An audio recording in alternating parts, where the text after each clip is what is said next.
Of course, you know, there's the continued protest in the streets of Iran. I'm not sure exactly where that's going to go, what it's about. I do know who's fueling it, though.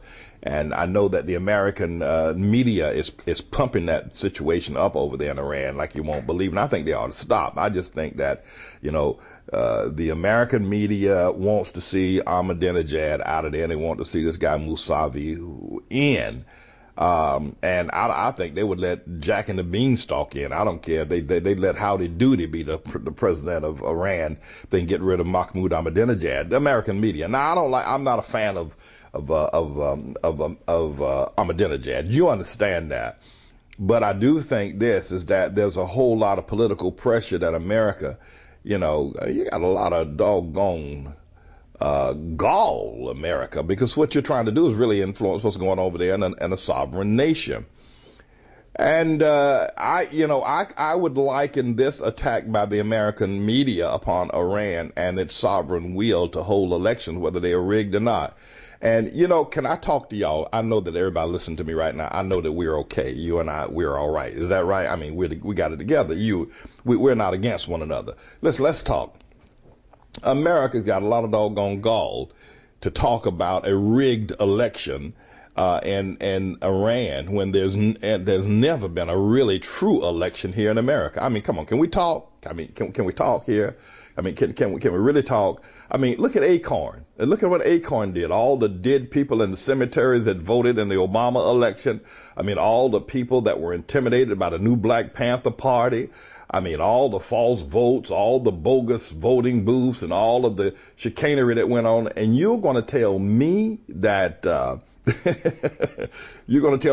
America is now interested in fair elections all the way across the sea into the Middle East? I mean,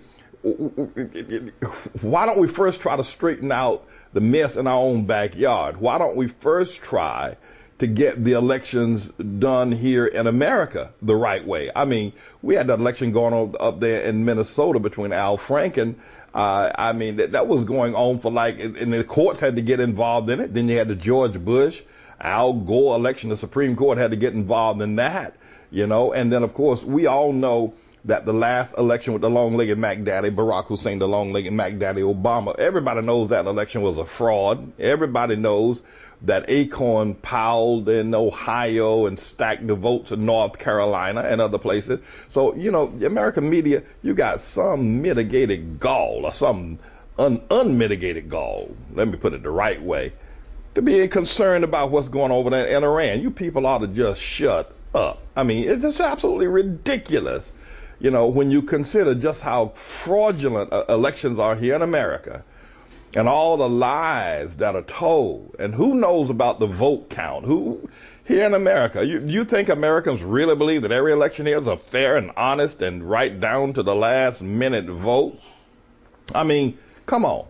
So, y'all, the American media needs to get off of it. You know, just need to shut up about Iran and let those people figure out what they're going to do over there, because they're going to do what they want to do anyway. And everybody knows that the mullahs run everything, just like a whole lot of wealthy people run everything here in America.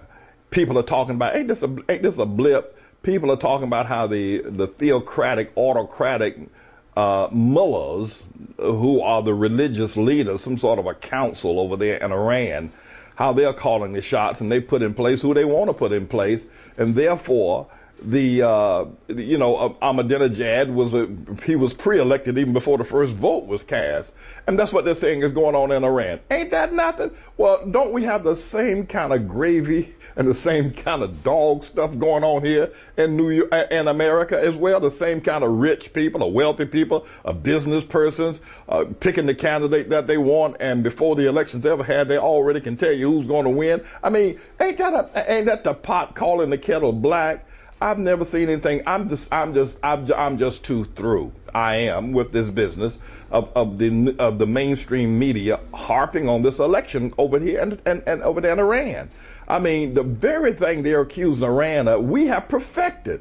I mean, we are the perfecters of rigged election. We are the perfecters of certain interest groups having their candidate with more visibility, their candidate, his side of the story being told and the other candidate being kicked to the curb. We are the perfecters of that nonsense.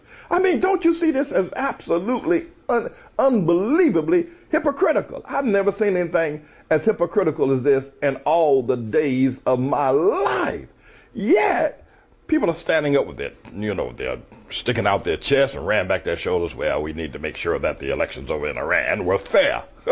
You first get the election here in America fair, then you got some right to talk about what's going on over there in Iran. I've never seen anything. I mean, y'all people here in America just get more hypocritical as the days go. And what's worse, we have an alleged president who's not the president. We have a man, we don't even know what his name is.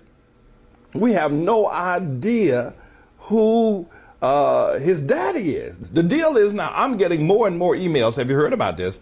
I'm getting more and more emails now of people stating that Frank Marshall Davis is Obama's father, and that's why he's ashamed to show his birth certificate. Well, my God, just how many men did this woman lay down with over there in Hawaii? I mean, don't start jumping on me now and saying I'm talking against the man's mama and speaking against the dead or something like that. Don't jump on me and say that. But people are writing to me, and I'm sure you heard it by now, from credible sources that Barack Obama Sr. was not his father, that Frank Marshall Davis was his father. And so I'm trying to figure out, well, my God, just how many men did that woman, Stanley Ann Dunham, lay down with? And if Obama knows that Frank Marshall Davis is his father and knows that Barack Obama is not his father, what does he think about his mama? Because his mama told him that Barack Obama is what is going on? I mean, this man, who is he? Who knows what? Listen, we need to run a DNA test. Can we find some DNA from Frank Marshall Davis, some DNA from Barack Obama Sr.? And can we run a DNA forensic test on that certificate of live birth he's got posted on his website? I mean, listen to me. Y'all listen to me out there. Listen to me. This thing is getting more confusing. And I can guarantee you, as the days go on, it's going to become even more confusing. I can tell you why. Because Obama he is an emissary of hell. He's an emissary of the devil. I've told you that. I told you. You don't want to listen. You don't want to hear what I'm saying. Going back to our initial statement.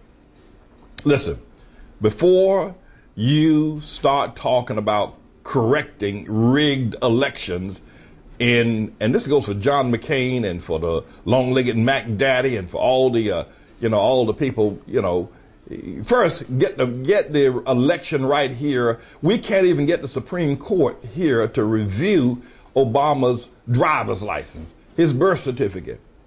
I mean, we can't even get the Supreme Court to review Obama. Here's what they say. They say, well, you have a case, but you're not the one to bring it. Well, who should bring it then? Well, they won't tell you who should. But then here's what I say.